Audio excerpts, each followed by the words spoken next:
सभी के स्व को मेरा नमस्कार। अगर आप जल्दी में हैं तो हो सकता है इस वीडियो से आपको कोई भी लाभ ना मिल पाए, क्योंकि यह वीडियो कोई पहेली या कहानी नहीं है। यह हमारे जीवन के सत्य को समझने का एक प्रयास है। आखिर क्यों हम जो भी करते हैं उसके पीछे ये मूल कारण सुख और आनंद ही होता है। यह बहुत महत्वपूर्ण वो है प्रश्न है कि आखिर क्यों, तो उसको हम समझते हैं। तो देखिए यह क्या है। अब आप सोच रहे होंगे कि यह तो कैंची है। तो अगर मैं आपसे कहूं कि यह सिर्फ कैंची है या इसमें लोहा भी है, तो आप ये कहेंगे कि इसमें 100% लोहा ही है, लेकिन इसका जो आकार है उसका नाम कैंची है। तो आपको ये आश्चर्य नहीं होता कि इसमें जो 100% है, जो लोहा है 100%, जब हम देखते हैं तो हमें केवल कैंची दिखाई देती है, जो कि केवल उसका आकार और नाम है। जो 100% है इसके अंदर लोहा, वह हमें दिखाई नहीं देता। क्यों? तो देखिए, जैसे ये हमारा शरीर है और इसका एक नाम है। नाम कुछ भी होता है, हो सकता है मोहन, राम, श्याम, जो भी है। ये हमारा एक शरीर है और इसका ये एक नाम है। तो हम अपने आप को इस समय क्या समझ रहे हैं? हम अपने आप को एक शरीर और ये नाम, यही हम अपने आप को समझते हैं। तो जो चीज हम हैं, अब इस समय पे हम यही हैं। तो जो हम हैं वही चीज हमें सामने की वस्तुओं में दिखाई देती है। जैसे कि हमें इसमें केवल कैंची दिखाई दी। कैंची दिखाई क्यों दी? क्योंकि इसका आकार और नाम है कैंची। तो इसी प्रकार जैसे हमारा आकार और नाम हम अपने आप को समझते हैं, इसी प्रकार हमें सामने की वस्तुओं में वही चीज हमें दिखाई देती है। जैसी हमारी दृष्टि सृष्टि होती है, वैसी ही हमारी दृष्टि होती है। लेकिन इसमें फर्क क्या हुआ? तो देखिए, जब हमने पहली बार इसको देखा तो हमने इसका आकार और नाम दोनों चीजों को देखा, क्योंकि ये कैंची है, कैंची हमने देखा।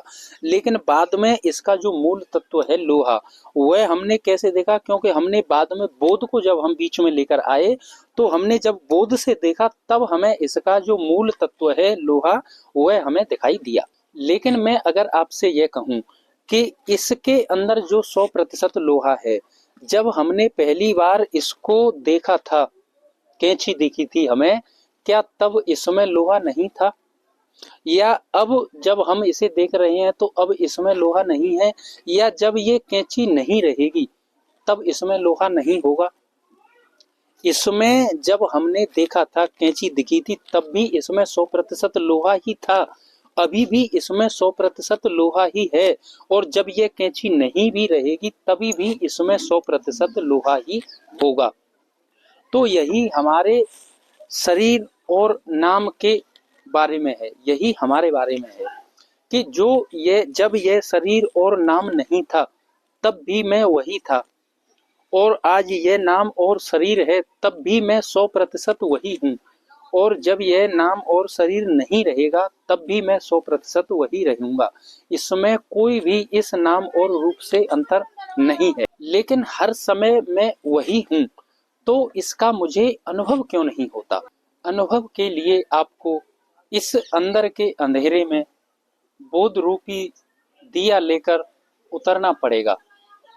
लेकिन ध्यान रहे, यह बहुत ही सकरी जगह है। इसका रास्ता बहुत ही सकरा है। इसमें दो नहीं जा सकते। यह केवल अकेले ही यहाँ पर जाना होगा। केवल अकेले ही जाना होगा। केवल अकेले ही जाना होगा।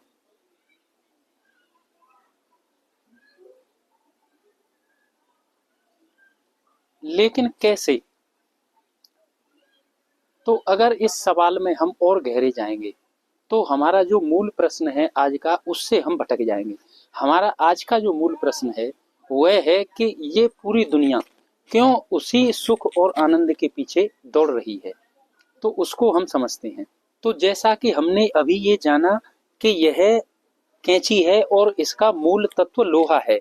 अगर हम इसके थोड़ा और पीछे जाते हैं तो हमें पता चलेगा कि यह जो लोहा है वह एक आयरन की धूल है, यानी एक खनिज की धूल है। तो खनिज की धूल, इसका जो मूल आकार, इसके पीछे हम गए तो खनिज की धूल से ही इसका ये आकार और लोहा नाम रूप ये बना हुआ है। अगर हम इसके और भी पीछे जाएंगे तो और भी पीछे जा सकते हैं, लेकिन हम खनिज की धूल तक ही समझते हैं इसे। और दूसरा देखिए, जैसे ये दीवार है, तो ये दीवार क्या है? ये इसका केवल नाम और रूप ही है। अगर हम इसका मूल जो है तत्व देखें हम इसका, तो क्या है? यह एक मिट्टी का और खनिज का एक ढेर है। यानी मिट्टी का और खनिज का ही तो यह एक धूल है, जिससे कि ये ईंट और सीमेंट को बनाया गया, उसके बाद में ये दीवार को बनाया गया। तो इसका भी जो मूल तत्व है वो मिट्टी और खनिज का ढेर है, और इसी प्रकार इसका भी जो मूल तत्व है वह है खनिज का आयरन का ढेर, वो धूल ही है। इसी प्रकार जो भी वस्तुएं हैं इस संसार के अंदर, जो भी हमें इन आंखों से दिखाई देती हैं, वह सभी जहां से आई हैं, जो उनका मूल स्वभाव था, जहां से उनको बनाया गया और इस स्थिति में अभी वो नाम और रूप के आकार में हमें दिख रही हैं, वह सभी हर समय जिस दिन से वो बनी है, जैसे ये कैंची जिस दिन से बनी, उसी दिन से ये अपने मूल तत्व यानी आयरन की धूल, खनिज धूल में मिलने के लिए तत्पर है। उसी दिन से समय इसमें चाहे साल, 2 साल, 4 साल, 10 साल, 5 साल, 50 साल जो भी लगे, अगर हम इसको ऐसे ही छोड़ सकते हैं, छोड़ देते हैं, तो ये हो सकता है कुछ ही सालों में ये खनिज की आयरन की धूल बन जाए। तो इसी प्रकार जो भी चीज है, ये दीवार है, ये भी एक समय में और जो है मिट्टी की और खनिज की धूल ही ये बनना है इसको। तो जो भी हम चीजें देख रहे हैं इस संसार में, जो भी हमें आंखों से दिखाई दे रहा है वस्तुएं, वह सभी जहां से आई हैं वहीं पर जाने के लिए तत्पर हैं। तो इसी प्रकार हमारा सत्य जो है, हम कहाँ से आए हैं, तो हम जो सुख और आनंद से हमारी जो है आए हुए हैं हम, तो हम जो भी कार्य करते हैं वह हम उसका जो मूल तत्व होता है वह सुख और आनंद ही होता है, क्योंकि वहीं से हम आए हैं और वहीं पे हमें आखिर में जाना है। तो जो भी हम करते हैं उसमें इसी कारण, यही कारण होता है उसका, कि उसके मूल में सुख और आनंद होता है। क्योंकि सुख और आनंद है, इसी वजह से वहीं से हम आए हैं। तो हम जो भी करेंगे उसमें इसी वजह से हम करेंगे, क्योंकि हमें मूल में उसी में वापस मिलना है। इसी प्रकार हर वस्तु जो भी है जहां से आई है वहीं पर उसे मूल में ही वापस जाना है। लेकिन मैं आपको एक महत्वपूर्ण बात बता देता हूं कि मैंने जो भी कहा, मैंने जो भी बताया, अगर उनको, उन सभी बातों को आपने अगर मान लिया, तो आप समझ लीजिए कि ये अपने आप को धोखा देने के जैसा है। क्योंकि यह जो मेरी जो बातें हैं, मेरा जो कहा हुआ है, वह मेरा अनुभव हो सकता है, यह आपका नहीं। तो यह मानने की बात नहीं है, यह तो जानने की बात है। अगर आपको इस किसी भी, आपकी किसी भी बातों को आपको नहीं मानना है, उसको जानने का आपको प्रयास करना है, आपको खुद से उसका चिंतन करना है, मनन करना है और उस पर विचार करना है। आपको खुद से जानना है, ना कि मानना है।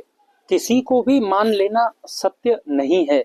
सत्य वही है जो खुद से जाना जा सकता है, क्योंकि हम जी हमारा अकेले का ही प्रयास है और अकेले ही हमें जाना होगा, अकेले ही हमें जानना होगा। तो जब हम खुद से जो जानेंगे, खुद के अनुभव से जानेंगे, वही सत्य होगा। आप मेरी बातों को इतना ध्यानपूर्वक और प्रेम से सुना, उसके लिए आपका धन्यवाद। और मैं अपनी वाणी को यहीं पर विराम देना चाहूंगा।